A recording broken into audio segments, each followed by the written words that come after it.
Oh bos, selamat petang, selamat petang. Saya Awang Pang. Hari ini saya nak recommend kawan-kawan kereta ni. Ini kereta murah termarket juga. Tahun 2013.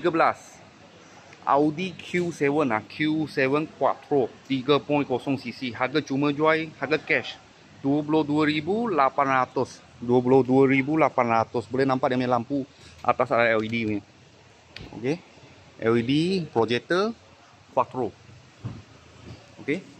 Dia sebiji SUV lah, tapi dia besar punya SUV, boleh duduk 7 orang. Dia punya tayar Michelin Michelin tayar. Okey, Michelin tayar tahun 2023 lah kat sini. Sport rim banyak besar. Tak silap ai agak-agak 18 inci atau 19 inci. Wah, bukanlah 20 inci. 20 inci ya tayar. Dia 20 inci. Okey, dalam macam ni. Kereta ini baru siap puspakom. Tinted punya gam belum buang tapi dalam macam ni. Dia punya original leather. Pakai lagi lama lagi kilap. Sebab original punya leather baru ada ini macam. Okey, lagi lama lagi kilap. Mileage dia 198,000 198,000. Okey, dia Quattro biasa 4 view 4 view. Quattro biasa 4 view. Dia box sini tak boleh buka. Button kat sini. Okey, buku kat dalam. Belakang macam ni.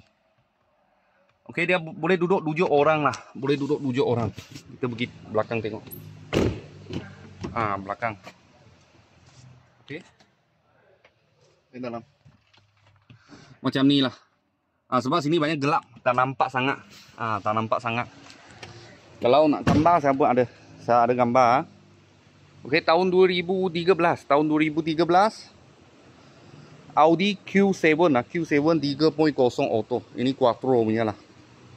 All view punya. Harga jual 22,800. Kalau bos-bos dan kawan-kawan semua tengah cari satu kereta. Sisi besar, horsepower besar punya. Lepas tu Quattro punya. Kita sini ada sebiji. Kalau ada apa murah-murah kereta, saya akan video lagi. Thank you bos, thank you.